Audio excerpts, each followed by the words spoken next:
We'd like to thank our patrons Jay Hanna, Jim Collison, Wanda Lewis, Ian Schneider, Lori Schwartz, Amy Schindler, Christine Gerber, Jody Lavallo, and the Great Plains Black History Museum, open Thursday, Friday, Saturday, 1 to 5 in the historic Jewel Building, 2221 North 24th Street. Please go to northomahahistory.com/podcast and become a patron for as little as $1 a month by clicking on the Patreon button. We'll give you a free copy of Murder on Saddle Creek Road by Adam Fletcher Sassy. Welcome to the North Omaha History Podcast with noted author and historian Adam Fletcher Sassy. Each week, Adam takes you on a guided tour through Omaha's dynamic past. A lot of different groups of people lived in the Omaha area before the Europeans started stealing the land. Thousands of years ago, big game hunters dominated the area, while later, people were farmers and hunters living along the Missouri River. For instance, according to the Nebraska State Historical Society, the area from Creighton University to the river was an Otoe Earth Lodge village around 1700. Archeologists have found that tribes have lived in this region for at least 10,000 years, and there's more to the story. Take it from here, Adam. Well, Steve, we're going to get into a long conversation if I go too far, so I'm just going to give us a little bit for right now. But this is worth really digging into. So for people who are interested, make sure you check out the history of Native American North Omaha, northomahahistory.com. But let's begin this tale by going all the way back to the Spanish conquistadors. It is 1541 when Coronado came up from Mexico and what we know today as New Mexico. And he brought a group of soldiers and they went all the way into Kansas. At one point, they decided to split up and a group went up to what they called Quivira, Nebraska. And they became the first Europeans that we know of to really get into the Nebraska area. That was 1541. They didn't leave a lot and they didn't really settle a lot. But eventually, the French came down from the north and from Canada. And when the French trappers came in, they settled their own camps. They created their own relationships with the tribes. Lots of tribes took the strategy of being intentional about creating these partnerships with the Europeans so they could get and so they could maintain their power and use the Europeans for their own good, for their own desires, be it trading or weapons or whatever. Well, what we know today is that all of these different tribes had their different impacts on Nebraska. If we look across Nebraska, you can see all kinds of French names that still exist. The Missouri River itself was actually named by French trappers who just adopted that, the Lakota word for the river. The Omaha area itself is named for the Omaha tribe. And we could go on. The Platte River was named by the French settlers, the French trappers, to mean flat river, and on, Nebraska and the Pawnee themselves. All these different names were Europeanizations. This article that I ended up writing and this podcast that we're doing, it's also a Europeanization. I mean, for what it's worth, I'm just a goofy white guy. I'm not a Native American. I'm also not a scholar, so I've missed some things. But what I did put together, Steve, was this entire tale of how the North Omaha area specifically was built from the land of Native Americans, and really they've left their mark that continues today and continue to exist in North Omaha because Native Americans aren't gone. They're part of our culture as a country, part of North Omaha as a community. The North Omaha area has been covered by a lot of different tribes that a lot of tribes are associated with it. Today, primarily, we see the Ponca and the Omaha as being the people who mostly use North Omaha as a place where they hunted, a place where they might have lived seasonally, and a place, not coincidentally, where a lot of burials and different things happened. The Ponca Hills that we know of, and I'm going to talk about this a little bit more later on, but the Ponca Hills were named for the burial sites that the European settlers found when they moved into the area.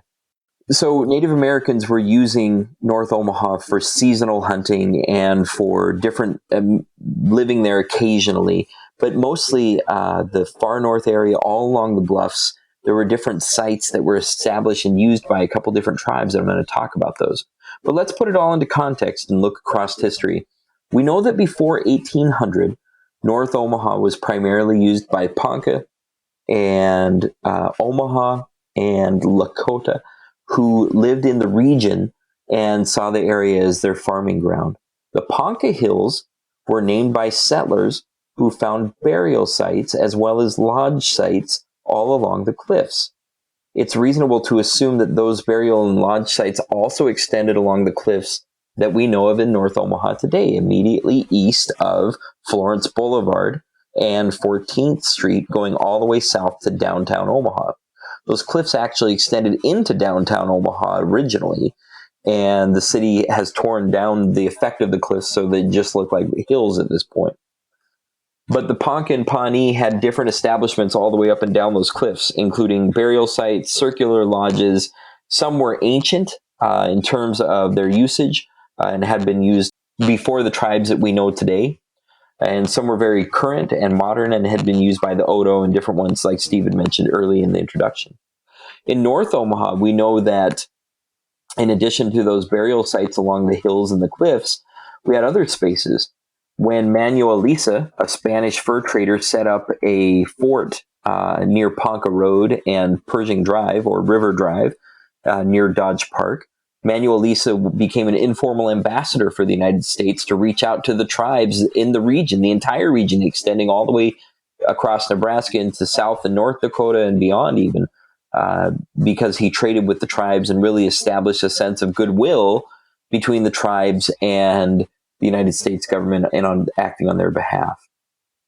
That was at Fort Lisa. Jean-Pierre Cabinet had a post near present-day Dodge Park right on the river from 1819 to 1834, and he was also a bit of an ambassador. Eventually, what we ended up discovering, what archaeologists ended up discovering in the south end of what we understand to be the Ponca Hills today, near the Wyman Heights development in Florence, there were some Ponca burial sites right along the cliff and the upper part of the hills right there, near the Mormon Bridge today. In North Omaha itself, some of this history looks like circular lodges that were down near East Omaha, below the cliffs. And some of those different sites have been established, but not necessarily excavated in depth. Same thing with Florence Boulevard itself, where that would have existed as well. You know, the entirety of North Omaha from Florence at Interstate 680 all the way south to Dodge Street at one point was basically a high plain from the cliffs at Florence Boulevard and North 14th Street all the way west over to about 33rd. This was an open area that would have been covered with almost like a savanna, tall prairie grasses and short shrubby oaks and different kinds of small trees dotting the landscape. This would have been used by tribes as a go-through area and also as a hunting area. Eventually, Fort Omaha was built in North Omaha in 1868. It wasn't ever really involved in the Indian Wars, is what they're called, which were started around the 1850s and lasted all the way to the end of the frontier in the late 1890s. This area, this entire region, was supplied, though, by Fort Omaha. Trains ran out of Omaha and brought those supplies all the way across the plains, all the way up to South and North Dakota, out to Wyoming and Montana, all the way to the Pacific Northwest in Washington and Idaho and Oregon, to serve the settlers and the Europeans and Americans who were establishing the entire area. And as you had mentioned in the opening, Steve, really stealing the lands from the tribes. So Fort Omaha was responsible for supplying those different outposts across the western part of the nation. When the original Saratoga town site was built in 1855, when it was started in 1855, there was reports of girls at the original Brownell Academy. It was a Presbyterian school that was started in 1857. There were reports of girls there at that academy having to go in pairs of three or four girls in order to go out into the prairie around them, because there was concerns that the tribes would steal those girls if they were walking alone. So these kinds of pioneer paranoias existed all the way into the 1880s, especially at the north end of the city. But eventually, when all of those were succumbed, people just assumed that the tribes went away. Luckily, though, for the health of North Omaha and for the wellness of the entire community and its fabric and makeup, we know today that Native Americans in North Omaha continue to have a beautiful legacy that impacts and makes us all richer people. We know that the trial of Standing Bear isn't held against us. It was the 1870s when the government said to the Poncas, hey, you got to get out of Nebraska. We're kicking you out. We're sending you to Oklahoma. Oklahoma was the Indian territory at that point. And it was really seen as being the place where the United States wanted to shove all the Native Americans and steal their lands. There was a chief of the Ponca. His name was Standing Bear, and he disagreed with that. And in 1879, he took some of his tribe and came back to Nebraska. He was going to bury his son at their traditional lands. Before they got to the Omaha area, though, the United States Army was sent to go capture Standing Bear and his group of about 30 people. And they brought them to Fort Omaha, where they held a trial to find out whether or not Standing Bear was in contempt. And basically, in the trial, it was ruled that the United States government was in the wrong because Native Americans were humans. Now, this sounds like some kind of noblesse oblige today, but we know that back then, this was a really big deal because it was the first time that the United States government formally acknowledged Native Americans as being humans. That was 1879. It took a long time for the United States government to stop the oppression of the tribes, and to some extent, it still goes on today. But one of the steps that they had taken in the 1940s, the United States government disbanded the Ponca tribe and said that it was no longer a federal entity. The tribe worked so hard for the next 50 years to get re-recognized by the United States government, and it wasn't until the 90s when the Ponca tribe regained its federal identification as a tribe. So to think of the fight that Standing Bear went through to be recognized as a human, only to have his tribe status taken away from them, and then to live without that for 50 years. Luckily, it's come back around and the tribe is beginning to thrive and grow again, but their place in North Omaha history only makes us better. 1898, 2 decades later, North Omaha was the place of the largest gathering of Native Americans that had ever happened under the duress of the United States government. It was the Indian Congress, and it was held as part of the Trans-Mississippian International Exposition of 1898 that happened in North Omaha near 24th and Ames. This Indian Congress had hundreds of tribal members, they say 500 or 600, show up from 35 different tribes around the country, including the Seminoles in Florida, the Hurons in New England, tribes from California, and of course tribes from Washington State and from all around the Midwest. 35 different tribes were represented at what was billed as the biggest gathering ever of tribes in the United States.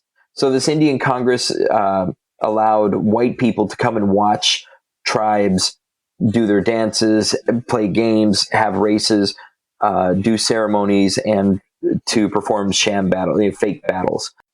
There was actually even ghost dance that was performed and different reenactments that would allow the white people to participate as if they were tribal members. So all of that happened in North Omaha, and that's some of the history of Native Americans in North Omaha. But like I said, the important part is that tribes are still in North Omaha today. Fort Omaha has hosted annual powwows for more than the last 25 years. And those powwows are really well attended. Lots of tribes show up, tribal members show up, as well as white people from around Omaha and others. And so North Omaha itself embraces that powwow. African Americans show up. Lots of different people come and attend that. And that happens annually right there at Fort Omaha.